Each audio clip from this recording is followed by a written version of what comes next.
All right, good. Thank you so much, Superintendent Scott. I'm really super duper excited to be with you all today. I am excited about what you're doing in terms of the whole student.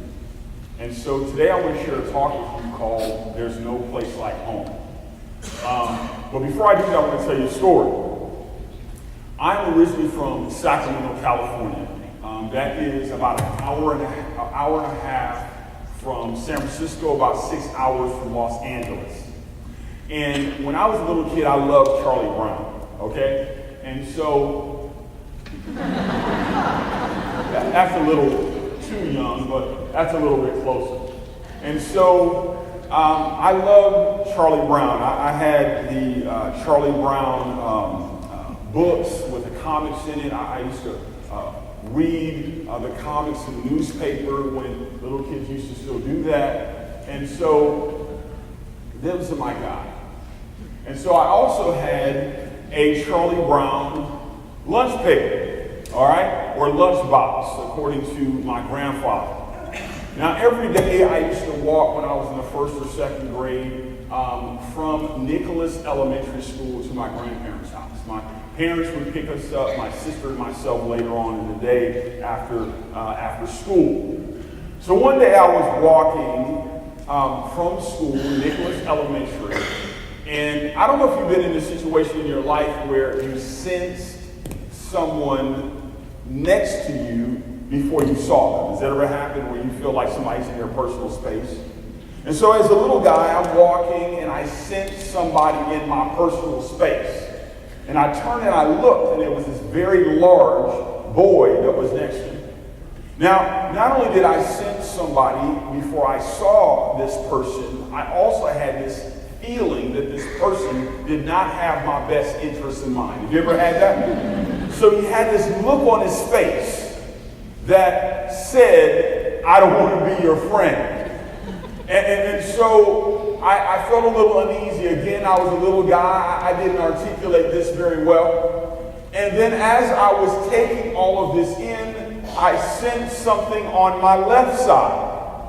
And so I turned to look on my left side. I looked up and there was a very large boy that looked exactly like the other kid on my right. In retrospect, I recognized these two boys were twins. But as a little guy, I didn't know what was going on.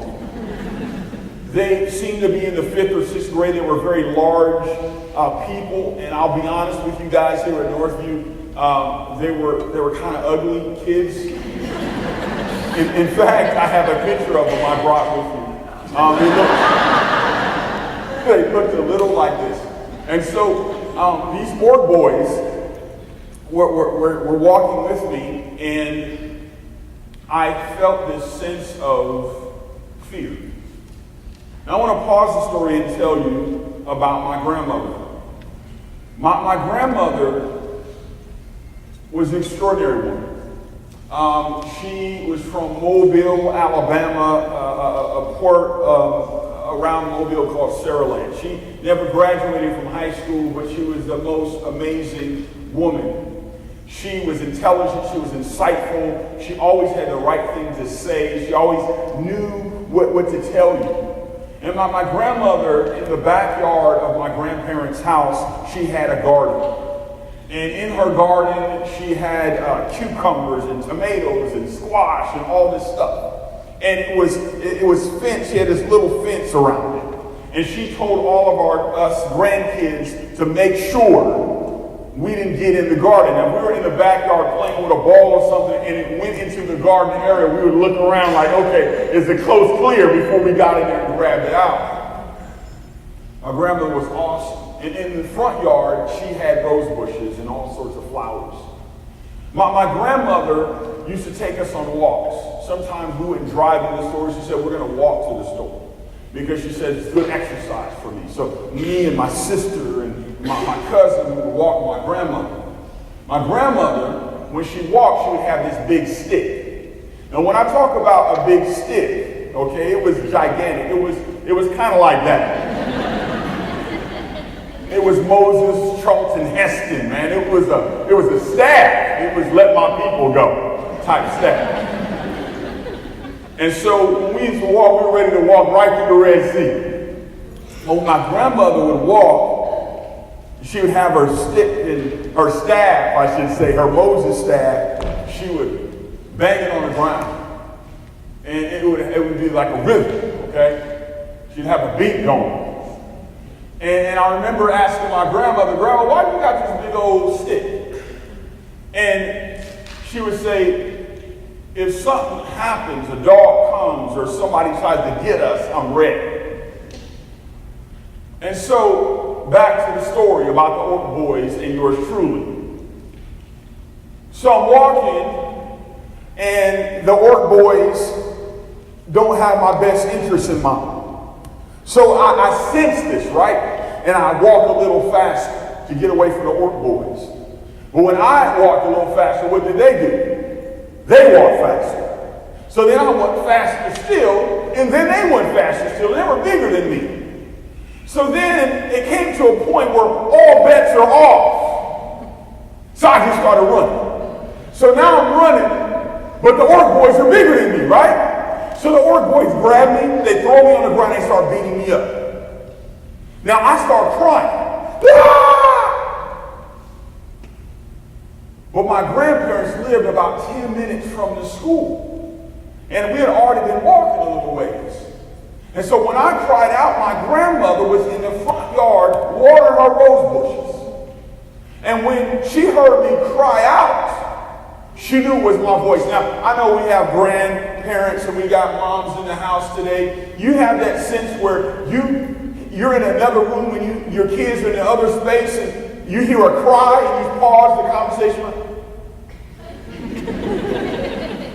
Is that my child? Right? And you're like, oh, okay, that's somebody else.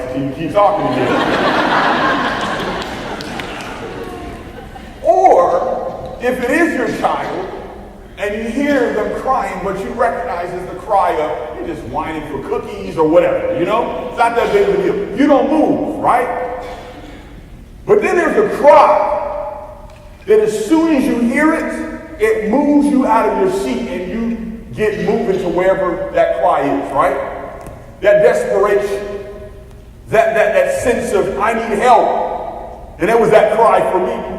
And my grandmother's just watering her rose bushes. She throws down the hose. She runs back to the backyard, reaches over the red fence that we had. She grabbed her big old Moses, let my people go, opened up the Red Sea staff, and came running down the street, swinging that thing. And I'm going to tell you what, them Ork boys did not know what hit them. When my grandmother showed up. The key to that story is when I cried out, my grandmother heard me, and she rescued me. I would submit to you that there are students that you are going to serve, you're going to teach, you're going to be in their presence, that though they're not crying out because of Ork boys like in my story, there is a silent cry that is going on in their life. I love the whole concept of the whole child, the whole student, because we recognize that we're more than test scores and data and statistics. Today, I want you to think about taking a journey. Back in the day, there was a book written by a gentleman, and it was turned into a movie called The Wizard of Oz in 1939. Now, I would assume that almost every person has either watched this movie or you're aware of this movie and you appreciate it. And in fact, there is a sense of joy in this film, and it is actualized in a song. We're off to see the wizard. Have you guys heard of that song? Yes? Yes, you heard the song. I've seen the wizard. Now, I don't know how many singers we have in here today, but I'd like you to stand on your feet for a moment. And you and I, you're going to help me, all right? Because I'm not a vocalist, I'm not a soloist, but we are going to sing together as a choir today, all right? We are going to start where it says, we're off to see the wizard. You guys ready?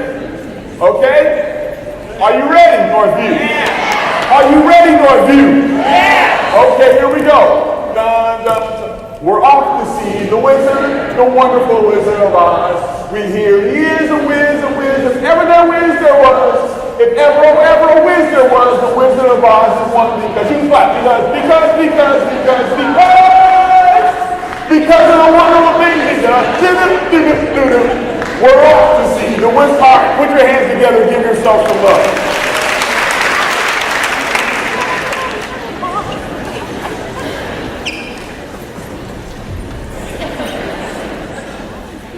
We're off to see the wizard. Now, you guys are actually pretty good. You guys did a good job. Now, in this story, there's a young lady who's on a quest. On her quest, she meets 3 other travelers. After tornado happens, after the house crashes, she goes and sees a door open up, and she transitions from black and white to Technicolor. And there's this beautiful land called Oz.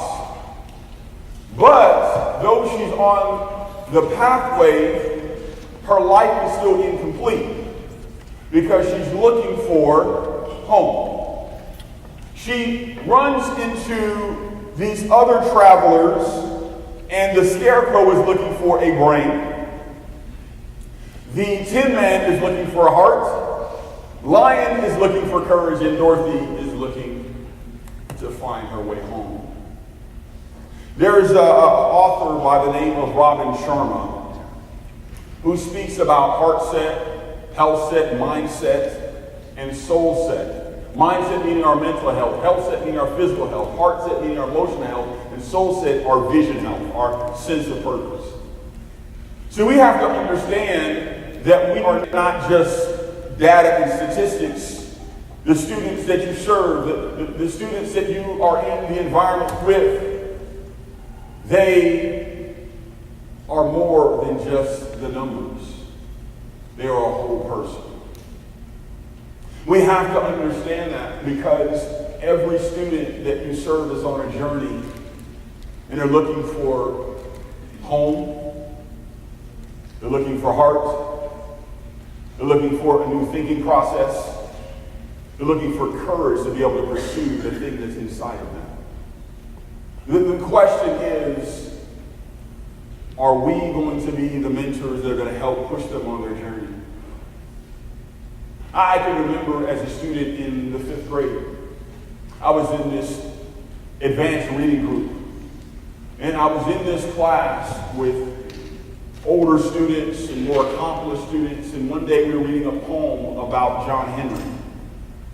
John Henry was a hammering man, that the poem says, and it tells about this epic struggle between he as a human being and this machine boring through this rock.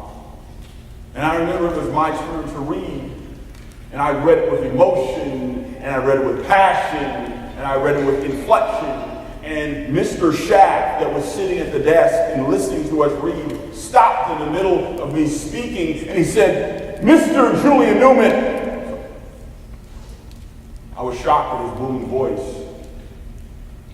He says, "You are sharp as a tack." Now, he said it in a way that seemed like a compliment, but I didn't understand that phraseology, so I had to ask him what he meant. He said, being sharp as a tack means intelligent. Being sharp as a tack means that you got a good brain.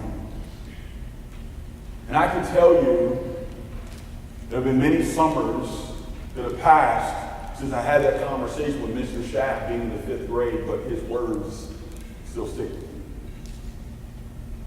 He, in some space, whether he recognized it or not, he was serving me the whole student, the whole child, the whole person. He wasn't just looking at the words or listening to the words that I was speaking or reading, he was sowing and investing in me at a deeper level, and his words still stick to me to this day. I've often said to my kids, I hope that if you ever write a biography or a story about your life or about your dad, there's not a picture of me on the front going. Because the unauthorized biography by anybody, the person that they're writing about always has a crazy picture on the cover. I hope, little ladies, that my investment in your life has been positive. And when you think about the chronicle of your days and the narrative of your life and your story, the epic of your season on this place called Earth, my position is one where the good guys stand. You see, if you were to think about the students that you influence, the students that you serve, the students that you teach, if they were going to write a book about their life, if they were going to write a narrative or an epic about their journey or their time here at Northview, where would you be in the story? See, I'm convinced that every student that walks through these doors at some space and in some place is asking a question. Is there a home for me? Past the Snapchat, past the Instagram filters, past the YouTube videos and the style and social media and all the different things that are masked in their armor that hide the true self. I think that underneath all of that is the question, is there a home? So the question is, what does that mean? So I think home means security. I think home means affirmation. I think home means encouragement. I think home means love and relationship. Now some would say, you know what, we're not really into that. We're just trying to teach folks. But we recognize that if my whole person isn't served at some level, even if I'm intellectually astute, I'm still empty. And that isn't just something we've read in a book. We can see that in our own lives. We can have the greatest environment, we can have the greatest setting, we have the greatest situation or scenario, but if we don't have our person served, invested in met, then there's something that's missing.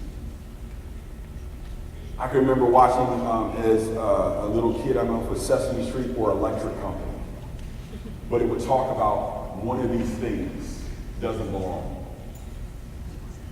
And see, I believe that when it comes to the life of some of our students, it isn't that some of these things don't belong, it's that something that belongs here is missing. And though we're not mom and dad, though we're not this or that, we can serve, we can invest, and be that one catalyst that moves a student on a completely different trajectory. I love this picture because it says so much without saying anything.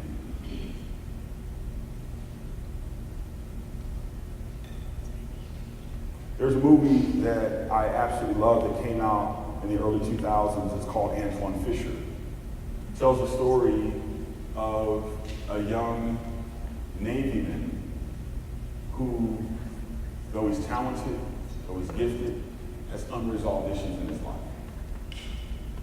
Derek Luke plays Antoine Fisher, which is based on a true story. And Denzel Washington plays his commander or his psychiatrist. And there's a moment during Thanksgiving where he pulls his commander into the side room and he says, I have something to give you. And Denzel Washington's character kind of teased him a little bit because he recognized that his economic situation does not really provide an opportunity for him to give lavish gifts. And he gives them something, but then he begins a poem. He says, who will cry for little boy who walked the burning sands? Who will cry for little boy, the boy inside the man? Who will cry for little boy who knew well hurt and pain? Who will cry for little boy who cried and cried again? Who will cry for little boy, like a boy he tried to be? Who will cry for little boy who cries inside him? I think that if we lean in, if we take the time to listen, maybe not with our ears, but with our hearts, we can hear the cry of students that are calling out, crying out, looking for a measure of rescue. I was a little boy crying out in the street because the old boys were beating on me. There was someone there that came to me. But I think that we have students that are calling out and crying out. But because we're too busy, because we're preoccupied, because we don't have the ears to hear the right frequency, they're calling and no one's coming. And they have to fend for themselves. So how do we deal with that? What do we do? How do we respond? What is our responsibility? Well, I think we have to lean in. So the question that you are asking yourself, okay, that's cool, but what does it mean to lean in? I'm glad you asked that question, because I have an answer for you. These pictures are from when I was in Haiti. And so I've been on a series of different international trips to serve different places in the world. And this is one of them. And so as you can see, I'm hanging out with some of the young people there. At the bottom right corner, there is a lady. She started an orphanage in a school for young people. And if you know anything about Haiti, Haiti is a beautiful island. But because of a lot of factors, corruption, colonialism, it is a very impoverished country. In fact, it is the poorest country in the Western Hemisphere. If you were to go to Haiti now, you recognize that though the earthquake happened many, many years ago, there are places that are completely ruined still because it happened last week. But this lady here is among a lot of wonderful people that said, I'm going to not just talk about the problem, but I'm going to do something about it. In her case, she was a part of the elite class, and as a little girl, she would go to school with her driver. So she, as a little girl, would have a driver that would take her to school, but she'd see the young people that were struggling, and she'd ask the question, why is this way? And as a woman, she decided after she got engaged, I'm going to do something about it. She even told her husband, listen, this is what I feel called to. This is part of my life mission. And if you're not down with that, you're not down with me. And so he's like, I'm down with that because I'm down with you. And we're doing that. I was also told of a story about a lawyer. I did not get a photograph of her. But right after the earthquake, she was walking one day, and there were some elementary school kids that came and robbed her, and they were armed. And she was not assured she was going to walk away with her life. And she prayed. I don't know your faith tradition, and I don't presume or put that on you, but I'm just going to tell you the story of this lady. She called out to God, and she said, God, if you keep me safe, I'm going to do something about this problem. So she started an orphanage to try to rescue these students that because of the brokenness in their community, the brokenness in their heart, were behaving in a way that was beneath their station.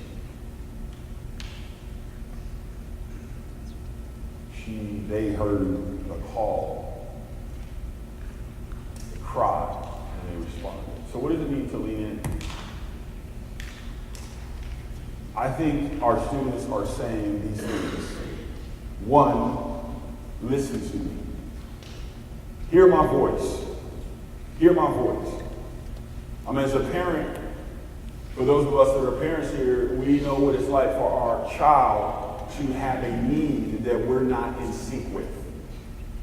Or they have something that they desire to communicate with us, and we try to re-articulate what they want to us, right? Well, no, let me tell you what you really need, because you really don't know what you want. But sometimes we, as people in positions of authority and influence, need to simply listen. Listen to my voice. Lament with me means step into my struggle. Lament is an Old Testament word. But lament speaks of my pains. Lament speaks of my suffering.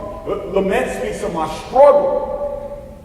Can you enter into my struggle? Can you enter into my story? Can you move from your position over there, and can you step right here? Can you step into my pain? Can you sit with me? Can you be with me? I can remember a moment at a tough time in my journey where I was going to meet a colleague for a professional thing. And we had been friends for a little while, and he saw me, and he could tell that I was way down, and I was. I had a very terrible morning at that particular point. And so I walk into the office. It's a very professional situation, and he looks at me,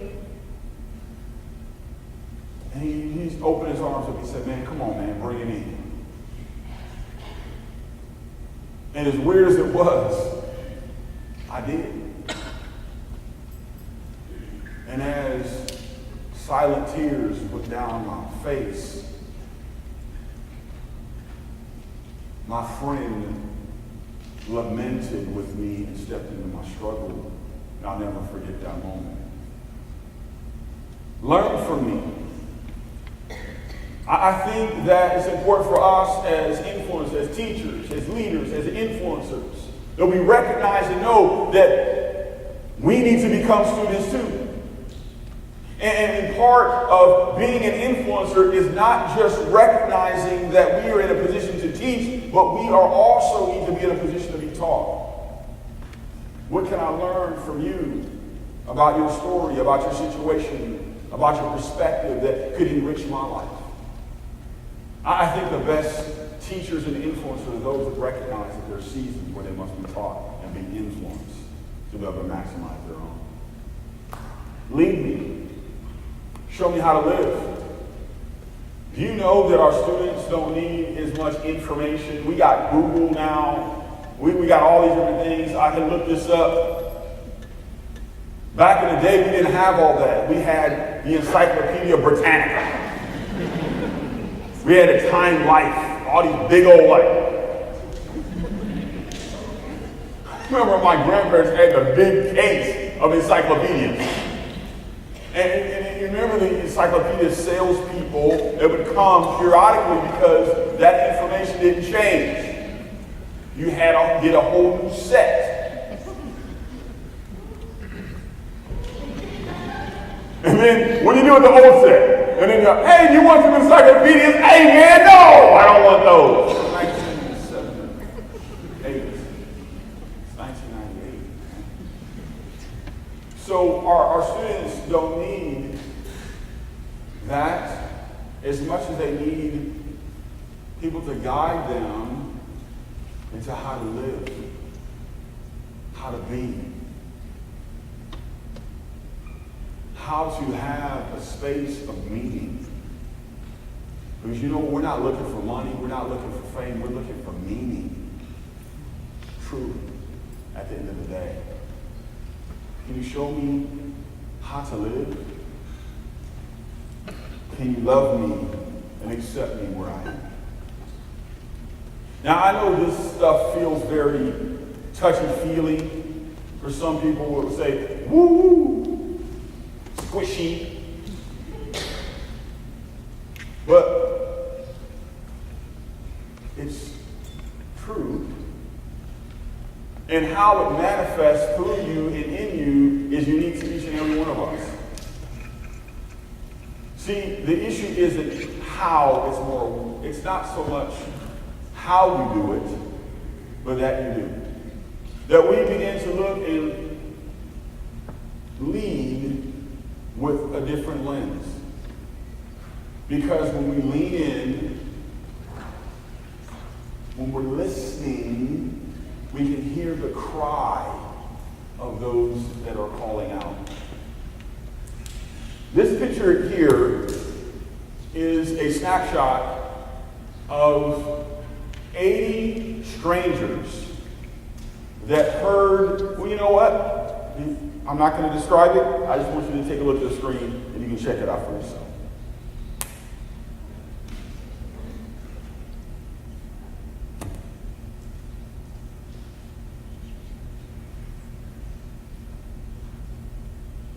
Video as complete strangers band together into a human chain to come to the rescue of a family caught in a riptide. The water, when it starts going around, there's nothing that can save you. 80 beachgoers rushed into the water and joined hands when they heard the cries for help. It happened on a beautiful beach day in Panama City, Florida, on the Gulf Coast. A young mother of 4 was enjoying a day at the beach when she saw 2 of her boys out in the water screaming for help. They were caught in a deadly riptide. Mom bravely swam to their rescue, but she got caught in the riptide as well. So did the boy's grandmother. Others tried to help. Altogether, 9 people were in danger of drowning. The chain started in very shallow water close to shore. It went on for 300 feet in water about 15 feet deep. Jessica Simmons was having dinner on the beach when she heard the cries. I was like, I can help these people. I grabbed a man's hand, another man, I don't even know who they were. And I grabbed their hands and just pulled the last girl in. You can see someone exhausted being carried out of the water. Bystanders on the beach erupted in cheers when the last person was rescued. Once safely on shore, she collapsed on the beach. Among those rescued was 8-year-old Stephen Ursey and his mom, Roberta.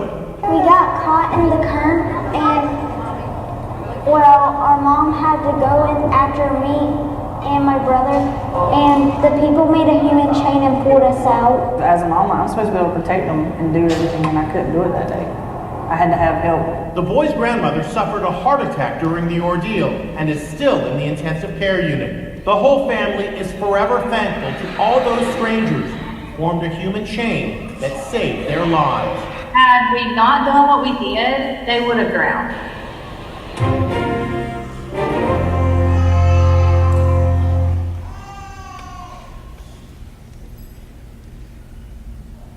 How does it make you feel?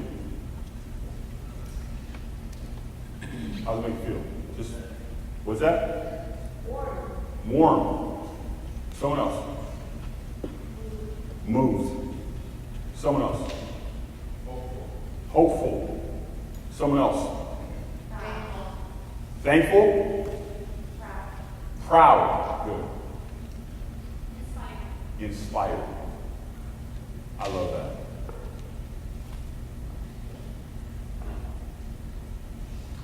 Just think, I don't know if you caught that last part. That quote, this is, if we didn't help them, they would have drowned. This happened because someone called out and someone responded. I'm going to close with a story and then a quick exit.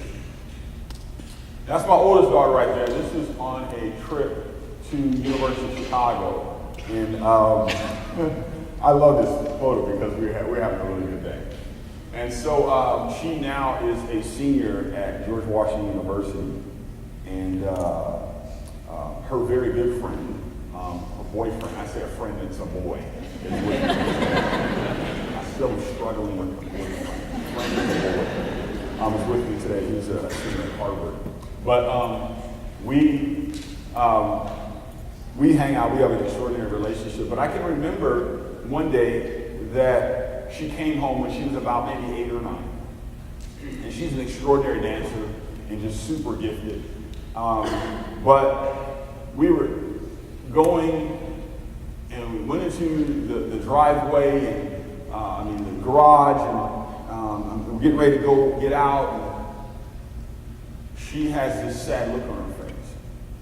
And so she's not getting out the car. I'm like, you gotta get out of the car, you gotta get, ready for bed, at school tomorrow. And she's still not getting out the car. And I said, well, what's wrong, Diara? And she says, Daddy, there's some kids at school. Some boys at school.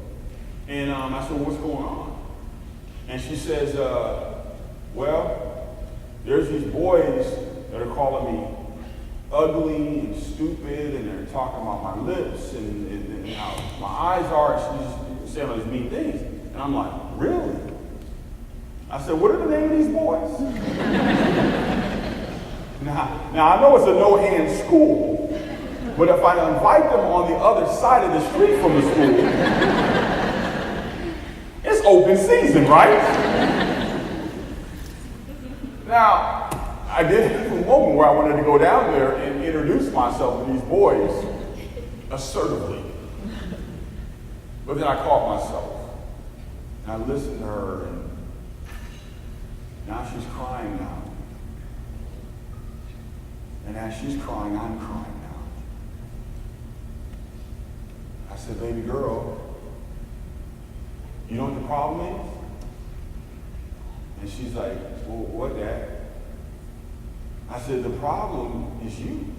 She's like, what? I said, the problem is that you're looking at yourself through their eyes. I said, but you're not looking at yourself through your daddy's eyes. I said, let me tell you what your daddy sees. I said, when your daddy looks at you, he sees strength. When your daddy sees you, he sees creativity. When your daddy sees you, he sees agility. He sees awesomeness. He sees giftedness. He sees power. He sees influence. I said, when your daddy looks at you, what he sees is beautiful. And I grabbed her and we just cried together. And my hope is that she never forgets that moment, because I know I'll never forget it.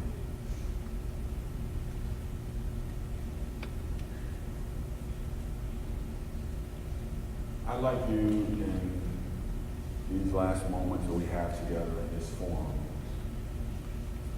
stand on your feet right now.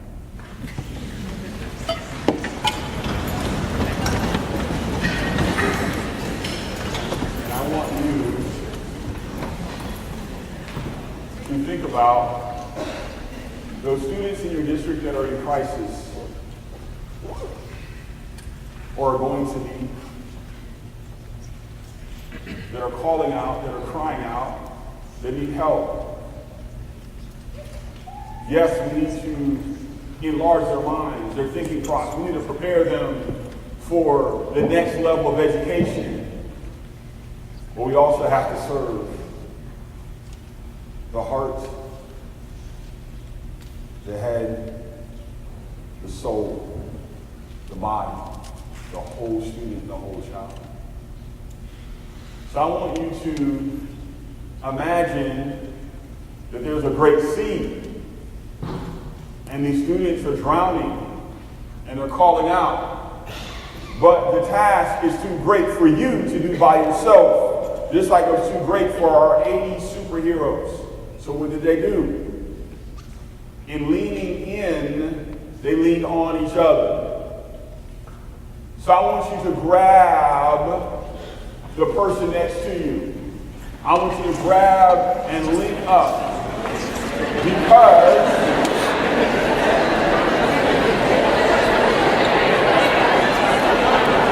there you go.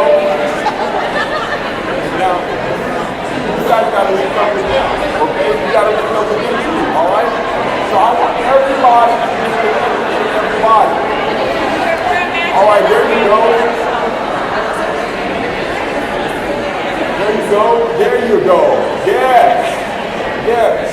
Come on, right there. You got to link up. Okay? Everybody else, you guys will figure it out. Very intelligent staff and influencers at Northview. Okay. As you start this year, I want you to remember this moment. Remember this feeling. Remember this scene. Because in the video we watched, there were some people in crisis, but it was too large of a crisis for one person to deal with. So one person called out to another person, who called out to another person, and called out to 78 more people. And they rescued a family that would not be rescued without 80 strong. So I want you to be Northview strong. I want you to recognize that it isn't just one of you, but it's all of you that are going to do this thing. We can't all leap over a building in a single bound, but we can do it together. And perhaps, if we do it well, just like Dorothy, when she walked in and everything turned into this beautiful atmosphere from this place of crisis and calamity, perhaps you can do